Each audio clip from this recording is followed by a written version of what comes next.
é ler apenas um jornal. Leia, assine e anuncie no Jornal ABC Repórter. 4224-4789. Se você é notícia, foi ou vai ser, ligue para a nossa redação ou mande um e-mail para redação@jornalabcreporter.com.br.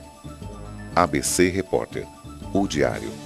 www.jornalabcreporter.com.br.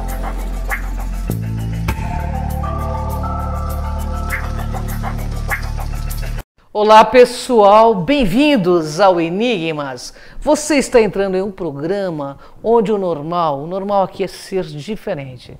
O normal é ser paranormal. Como vai você? Olá, Cris. Olá, Kátia Gai, que honra, né? Toda terça-feira aqui com Kátia Gai e convidados extremamente especiais, né? Com certeza. E hoje nós vamos falar sobre... Conta pra gente, Nós vamos Cris. falar hoje sobre... Redes sociais. Redes sociais. Como você se portar nas redes, ou melhor, quantos likes você precisa para a sua autoestima? Eu acho que... Para afirmar sua autoestima, né? Fantástico isso. E quantas pessoas a gente percebe que põe lá sua foto e fica acompanhando o dia inteiro o que está acontecendo. Se sua postagem validou, se sua postagem está sendo ali coerente. Quais são as opiniões? Você se preocupa com as opiniões? Você é dependente disso? Esse tema será abordado pela coach, que está aqui conosco, Lila Cool. Lila, bem-vinda ao Enigmas. Muito Que prazer. honra estar contigo Olá. aqui. Olá, muito prazer a todos que estão aqui com a gente assistindo mais um programa Enigmas, que é um programa Isso mesmo. incrível. E é um prazer vir aqui como coach, dar uma palavrinha aqui, trazendo os conhecimentos da psicologia, também sou psicóloga, para a gente falar um tema que é polêmico, né? A gente vê tantas pessoas hoje envolvidas com redes sociais e como isso foi uma revolução na questão do comportamento humano, né? É verdade. Sem dúvida Bem, a Lila, alguma. além de ser coach, ela é cantora, gente. Ela vai vir cantar aqui também. Ela é cantora, ela é escritora. Então a gente vai falar sobre tudo isso. Mas eu não quero perder tempo. Eu quero saber, Lila, de você, como você conhece muito, o que é coaching, né? E para que serve? E como funciona? Explica para o nosso pessoal. Legal, é muito importante falar, porque muitas pessoas até procuram, não só meu trabalho, mas de outros coaches, e aí surge essa dúvida exatamente porque muitas pessoas confundem com o trabalho de nós, psicólogos, né? Eu termino trabalhando com as duas coisas, mas o que diferencia propriamente, né? O coach é uma metodologia voltada a resultados. Correto. E por ser voltada a resultado, ela traz essa vamos dizer assim, essa pegada de você agir, né, entrar em ação para gerar um resultado específico. Então ela é muito diretiva. Quando alguém vem fazer um trabalho de coach, a gente sempre procura, num primeiro momento, conhecer o que você quer trabalhar, no sentido de qual resultado você quer alcançar. Seja no nível do comportamento, seja no nível de negócio, de autoconhecimento, mudança de estilo de vida, emagrecimento, empreendedorismo, mudança de carreira. Eu trabalho bastante com demanda de mudança, transição de carreira, seja pessoa física, pessoa jurídica, enfim. Como também trabalho com a área artística, né, que a gente estava batendo uma bolinha. Mas, essencialmente, o coach ele tem essa proposta de você definir o seu objetivo a ser trabalhado. E dentro disso, para ficar mais claro, trabalhar com esse cliente, essa tomada de consciência, né? Qual é o seu estado atual, o que está te incomodando nesse estado atual, o que você quer alcançar enquanto estado desejado e o que vai ser trilhado, essa jornada de transformação para você chegar nesse objetivo. Olha, então, que maravilha, em poucas palavras seria isso, é uma metodologia de ação e resultados. Com ação, resultados. Sem ação, sem resultados, não dá certo. Com certeza. E assim, qual é a diferença, como você mesma disse, entre a terapia e o coaching? E qualquer pessoa pode fazer? Olha, boa pergunta, muito boa pergunta, porque muitas pessoas procuram coach, muitas vezes para sanar, trabalhar, não gosto de usar a palavra necessariamente sanar, mas para trabalhar questões de psicoterapia, né? E eu digo que a grande diferença tem a ver exatamente com essa questão metodológica. O coaching é baseado em ação, que você vai se propor entrar numa ação direcionada, criar uma rota de ação para alcançar esse resultado. Mas a psicoterapia, se você não entra em ação, isso também é material de trabalho, né? Porque exatamente o tempo de entrar em ação de cada pessoa é diferente. E a terapia, esse fator tempo, ele é muito mais flexível e elástico, eu gosto dessa metáfora, do que no processo de coaching. Ou seja, no processo de coaching, se você não tiver com um mínimo de poder de ação preservado, você simplesmente não realiza as ações que você se propõe. E aí é que a gente diz que o processo não alcançou o resultado esperado. Na terapia, você pode ou não chegar nesse resultado. Ou muitas vezes você alcança, aí volta, aí cai, aí recai, aí aprende novas coisas. Então, essa linha de aprendizado do processo terapêutico, ela é muito mais longa e mais flexível no sentido de entender por que você entrou em ação, realmente você está com esse novo comportamento amadurecido, encontrou os motivos suficientes para isso acontecer, ou de repente você ainda está nesse processo, quais crenças estão ali comprometendo a sua jornada de entrar em ação. Sim. Então, isso falando da linha que eu trabalho, que é a cognitivo-comportamental. Se a gente entrar em outras linhas, talvez esse fator temporal se elasteça ainda mais, né? Numa sessão de terapia, por exemplo, é muito comum você, primeiro, falando dentro dessa metodologia, você começar o que é o aqui e agora, qual é a questão que a Kátia quer trabalhar hoje, e aí isso vai lá no passado, isso aí vai um pouco lá no futuro e volta. Então é uma coisa dessa elasticidade temporal. E no coaching a gente está sempre assim, olha, a gente faz reflexão, a gente pode ir lá um pouquinho no passado, mas e aí, Kátia, o que você vai fazer a partir de hoje para você entrar em ação e se aproximar do seu resultado? Sempre tem esse impulsionamento que a gente chama de alavancagem, né? Muito bom. E aí você propôs falar assim, todo mundo pode fazer coaching? A princípio, sim. Mas se você estiver num nível de sofrimento, pode ser que você não entre em ação.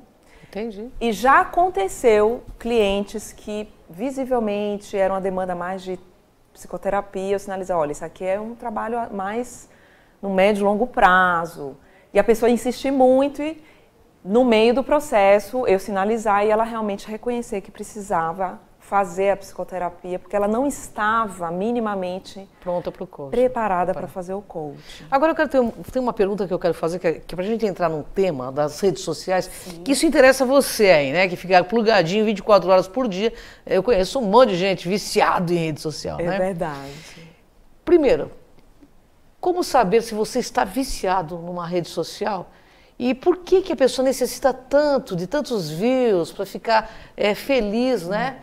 Para se sentir aceita ou, pela sociedade? Explica para o nosso pessoal. Olha, essa questão de você perceber se está viciado ou não, seja pela rede social, seja pelo celular propriamente, Sim. né?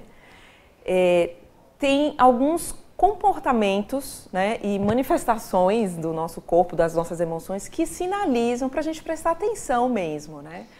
Então, em termos de fatores emocionais, você prestar atenção o quanto você fica ansioso, irritado, nervoso, agressivo. Tem gente que fica bem agressivo quando está longe, né, da rede social, ou às vezes assim, você vai para um passeio ou para a casa de um familiar, um amigo, e de repente não tem sinal de Wi-Fi. O quanto a pessoa fica naquela ansiedade de voltar para casa, de poder acessar a rede social, de poder falar com as pessoas, de poder postar. Presta atenção, né? Cuidado, porque isso pode sim ser um sinalizador, né? Se você não consegue ficar sem o seu celular, ainda que você não esteja acessando, mas vamos imaginar que a gente está aqui agora gravando o programa, está batendo esse papo bacana, estamos nas redes sociais, né, nesse momento, mas eu estou naquela tensão de que, caramba, eu deixei meu celular ali, não está fazendo live no meu canal. Calma, né? Presta atenção, a gente está aqui passando informação que é útil para você que está aí do outro lado, para o nosso desenvolvimento, autoconhecimento. Então, o nível de relação de dependência passa por esses sintomas, né, esses comportamentos ansiógenos, às vezes depressivos, porque tem muitas pessoas que entram num grau de angústia, de sofrimento. Quantas pessoas que a gente percebe que começa a ter um comportamento de isolamento social. Totalmente. E de entender que a vida dela é o que está ali no virtual. A gente vê muito disso. Verdade.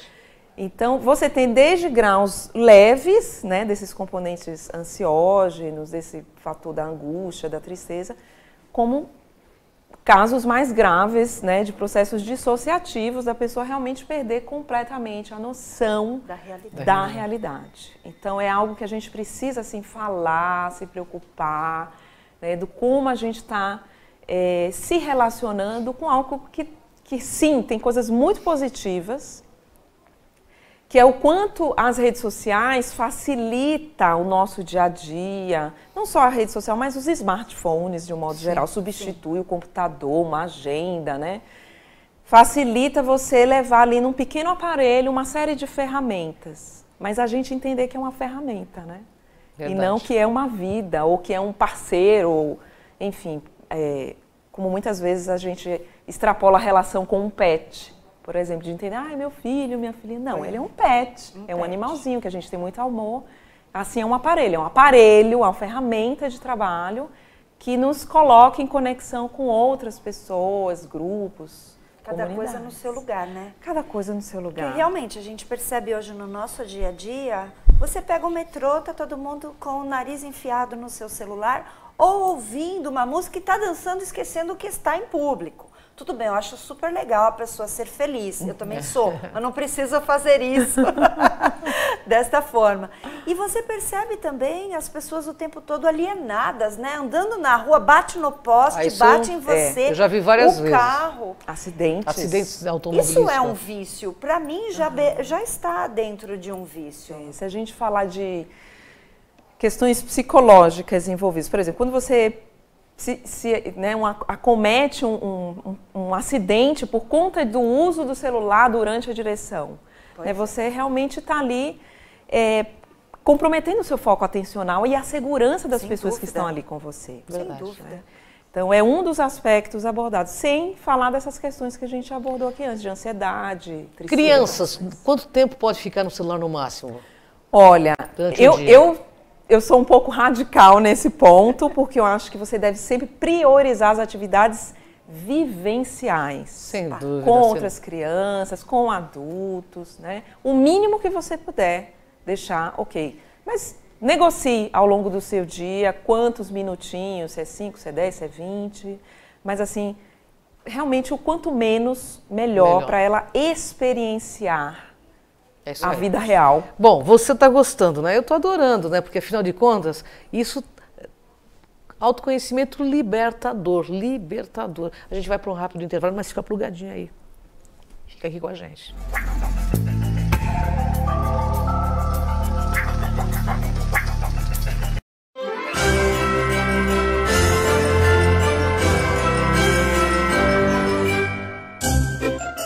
Já pensou em ganhar um Onix 0 km nesse final de ano? Comprando em São Caetano do Sul é possível. Pegue um cupom com seu lojista e concorra a um carro 0 km e mais 50 prêmios. Serão 15 sorteios e muitas chances de ganhar. Não fique fora dessa. Natal Iluminado, uma campanha da Associação Comercial Industrial de São Caetano do Sul. E participe também dos concertos de Natal no Parque Tom Jobim, no Espaço Cerâmica, dia 8 de dezembro, às 18 horas, apresentação da Orquestra Sinfônica do Senai. E dia 9, às 11 da manhã, a Orquestra Sinfônica da Prefeitura de São Caetano do Sul. E tenham todos um Natal iluminado!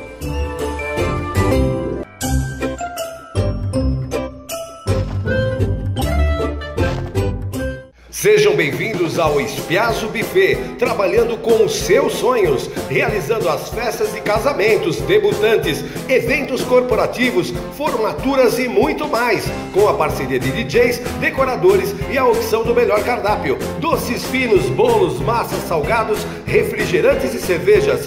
Espiazo Buffet, Rua Niterói 65, Centro, São Caetano do Sul. Fone 3593-9167. Espiazo Buffet, transformando sonhos em realidade. Sob nova direção e mantendo a comida caseira, sejam bem-vindos ao Restaurante da Praça. Ideal para as refeições rápidas, mantendo o tempero caseiro, com pratos variados e buffet de saladas. Segunda é dia de tutu de feijão, terça rabada com polenta, quarta tem feijoada, quinta variedades em massa, sexta peixe, em breve churrascos e lanches. E se preferir levar o Marmitex, elas montam para você na hora. Rua Rio Grande do Sul, 283, Centro de São Caetano do Sul. Venha conferir. Pior que não ler jornal é ler apenas um jornal. Leia, assine e anuncie no Jornal ABC Repórter. 4224-4789. Se você é notícia, foi ou vai ser, ligue para a nossa redação ou mande um e-mail para redação@jornalabcreporter.com.br.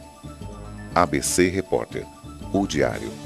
www.jornalabcreporter.com.br. Com a Juliana Flores, você está a um clique de deixar alguém ainda mais feliz. Entrega de presentes, flores e momentos únicos em até 3 horas em todo o Brasil. Acessou, comprou, chegou, sorriu. Juliana Flores.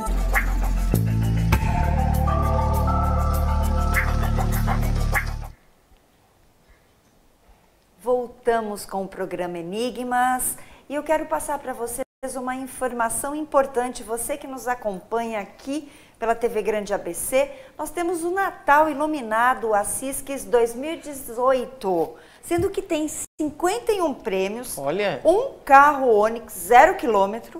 Então, para você que faz compras aqui em São Caetano do Sul, preencha o seu cupom. Eu já preenchi.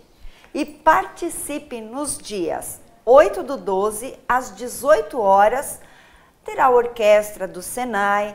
Nos dias 9/12, às 11 da manhã. E assim, olha, dia 11, dia 8, dia 9, todos os dias tem orquestras aqui para você assistir.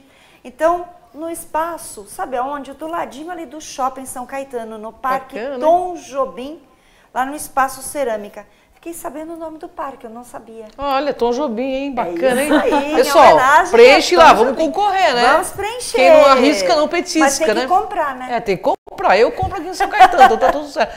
Bem, Catinha, o assunto muito interessante, né? Muito. Voltamos, até quero deixar registrado para você que não está assistindo ao vivo, você pode ir depois no canal Cron TV e assistir esse programa na íntegra, que é muito válido. E inscreva-se lá também, ó. Vai dar um clique lá, você recebe todos os programas na hora que... Isso mesmo. Que entra. Cris, você fez uma pergunta bem interessante, quanto tempo que as crianças devem ficar? Eu tenho uma pergunta para Lila. O quê? A partir de que idade usar celular? Porque eu vejo os pais assim, fica quieto, dá o celular, a criança já tá lá. Eu tenho sobrinhas netas que com 1 ano e meio já sabe achar galinha pintadinha no YouTube, achar tudo. Já sabe tudo. Eu digo que a galinha pintadinha é uma verdadeira abdução das nossas crianças. É uma verdadeira abdução, porque é verdade. é um negócio que você bota ali na frente Assim, ó. A criança fica assim. e imediatamente ela tem Mas que atenção. mensagem subliminar que tem naquilo? Exatamente. Eu particularmente não tenho conhecimento técnico suficiente para dizer o que está por trás ali do desenho. Mas abduz mesmo. Mas independente de ser a galinha pintadinha ou não, né, o fato de você estar... você tem várias explicações, não só psicológicas, comportamentais, mas se você for falar sobre visão, né, formação da visão. O fato é que pais, de um modo geral, terminam recorrendo a esse uso da tecnologia, do vídeo, do celular, muitas vezes na hora de fazer uma refeição, de fazer um lanchinho, ou no momento que a criança está muito agitada. Muitos pais recorrem a isso exatamente por ser uma ferramenta que rapidamente captura a atenção da criança. Né? Então, onde que eu quero chegar com esse papo, né? Com essa informação? Se você precocemente começa a desenvolver este uso da tecnologia para você, enquanto pai, se livrar de uma necessidade de orientação, de colocar um limite, de sentar com ela para interagir, para que ela aprenda a comer, aprenda a banhar, se aprenda a brincar, aprenda a socializar, aprenda a falar. Sim. Né?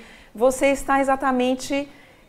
Não necessariamente ela vai deixar de aprender essa habilidade, mas de repente isso torna mais fácil essa, como é que eu posso usar a palavra? Vamos dizer assim, essa facilidade de você se desconectar do mundo real precocemente, né? Vamos dizer assim. Então, isso leva à depressão também, né? Sim, o fato é assim, desde quando a gente começou a assistir televisão, a gente tem um componente eletromagnético que vem dos aparelhos em geral, né? Então, as frequências eletromagnéticas. E isso, em uso excessivo, a gente sabe que contribui muito para quadros de ansiedade e depressão, né? Seja isoladamente, seja comorbidades. Né? Até problemas neurológicos. Sim, certamente. Então, por que a gente fala tanto, olha... Pessoas que têm dificuldade de sono, não assista TV antes de dormir, não colocam a TV no seu quarto.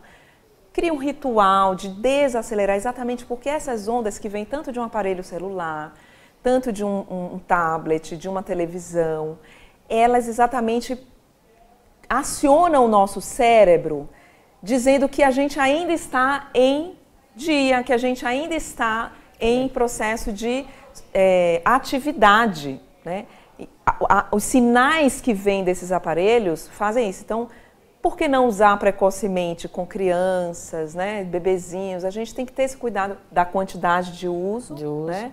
Seja no aspecto comportamental, dela vivenciar atividades com outras crianças, componentes, né, táteis, visuais, ou seja, experienciar todos os sentidos. Mas também esse fator de você estar exposto àquela... luminosidade e frequência eletromagnética que de repente contribui para gerar esse fator ansiógeno, né? E gerar complicações também comportamentais e de sono, enfim. Sim. Então a gente tem essa explicação um pouco mais científica aí para isso. Mas isso é tão verdade que nos Estados Unidos, só complementando o que você disse, nos Estados Unidos, há pouco tempo saiu uma matéria que eu acompanhei, que um garoto que metralhou não sei quantas pessoas no cinema, ele disse o seguinte: mas desde criança eu brinco com coisas, ou eu matava e as pessoas levantavam depois. Então a gente precisa ter noção do que é realidade, do que é estar no virtual. E tem gente que perde essa noção de fato. Sim. Né?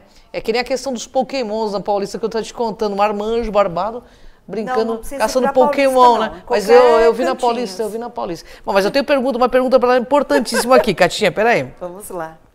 Que tipo de sofrimento pode se ter numa compulsão? Esses fatores ansiógenos normalmente fazem parte, né? Então, às vezes a pessoa costuma ter uma agitação psicomotora muito grande, motor nessa questão física mesmo, né? Dor no peito, taquicardia, dificuldade de respiração. Às vezes, sabe aquelas piscadinhas no olho? Aquilo ali é um sintoma fisiológico, né, de fator de estresse, muitas vezes ligado à alta exposição à tecnologia, TV, celular, enfim. E você tem, por exemplo, quando a gente fala dos sintomas cognitivos, aquele fluxo acelerado de ideias, é muito comum, de pensamentos, aquele não conseguir desligar, né, aquela reverberação mental com muita frequência. Tem pessoas que chegam até a ter crises de ansiedade, né, ataques de pânico, sem necessariamente ser uma pessoa que tenha um transtorno ao longo da vida com vários quadros, mas ela pode passar a desenvolver um distúrbio, né, ligado a frequentes crises de ansiedade por esses fatores ansiógenos. E normalmente a gente ouve em consultório pessoas com o argumento: nossa, eu não consigo ficar sem o meu celular, eu não consigo olhar para a tela do meu celular e ver lá que tem cento e tantas notificações, eu fico nervosa, apavorado de não responder a todos. Mas eu sempre pergunto: mas quem exatamente disse que você tem que responder a todas essas pessoas em tempo real? E aí, quando vem essa pergunta, a pessoa começa a se apropriar de que ela entrou num fluxo de uma ansiedade que a sociedade entrou nesse fluxo. Verdade. Mas o fato é que a gente é que tem que estabelecer esses limites, né? Se a gente pensar há 15 anos atrás, 20, a gente não tinha smartphones. Verdade. Tinha telefone, mas... E quando a gente ia atender um cliente? que acontecia, né? E quando a gente ia dar uma aula, né, fazer qualquer atividade, ou mesmo estar com nossos familiares, a gente não ficava preocupado se o telefone de casa ia tocar. Né? A gente não tinha essa ansiedade. Então, é uma ansiedade que a gente incorporou como parte do nosso dia a dia, mas que a gente tem que entender que nós é que precisamos dar esse limite. É verdade. Né? Ao outro, seja se vai responder um WhatsApp, se vai responder uma ligação, se vai mandar uma informação específica ou não. A gente que precisa estabelecer e entender que não existe uma obrigação, existe um negociar de quando dá, onde faz, né? E como vai ser feito. É verdade. Mas nós temos 2 livros aqui, né, Kátia? Vamos falar um pouquinho dos livros dela, que a gente está nos nossos finais aí, né? Já. Bem, nós temos não só livros, como um CD tá maravilhoso aqui, que ela nos presenteará. Logo, logo ela volta, porque essa pauta ela exige. Ela vai falar de música. Parte 2 também. Precisa, né? urgente. O coach para artistas, para você que tem legal. aí um trabalho bem diferente, com certeza a Lilá pode ajudar. Lilá, fala um pouquinho dessas 2 obras. Vamos lá. São 2 livros, né, editoras diferentes. E que a gente, eu tive o prazer de ser convidada a fazer parte dessas obras como coautora. E aproveitei este espaço para trazer exatamente contribuições que o coaching leva a pessoas das áreas criativas, não só da área musical, mas todas as áreas criativas em geral. Isso veio exatamente porque um dos nichos, um dos públicos que eu atendo em consultório, ser exatamente ligado a essa área, porque eu também fiz uma formação, tenho experiência como cantora, fiz faculdade também de música. Olha que maravilha. Então essa história surgiu exatamente dessa oportunidade que surgiu por conta, né, da minha formação em coaching. Eu percebi o quanto ele pode ajudar músicos, artistas a colocar em prática suas ideias, se planejar, executarem projetos, usando ferramentas de coaching. E a gente não vê tantos coaches no mercado focados nessa área. Então, não que eu atenda só músicos e artistas, mas sim, é um nicho aí que eu tenho um grande carinho aí de poder trabalhar. E o seu telefone, o seu contato para as pessoas te procurarem? Eu estou na rede social, no Instagram como Mantra Oficial, no Facebook, facebook.com/método mantra, e só me procurar pelo 11 97664 1629, o WhatsApp, deixa lá e eu vou responder com enorme prazer quando eu estiver disponível. Lilá, gratidão pela tua presença, Obrigada, uma honra enorme, espero que você possa voltar, nos brindar com muito mais conhecimento, porque é assim, pessoal, o dividir conhecimento multiplica a consciencialidade do nosso planeta. Porque quem reflete, né, Kátia Gaia? Brilha! Até o próximo Enigmas, pessoal. Um beijo. Até mais.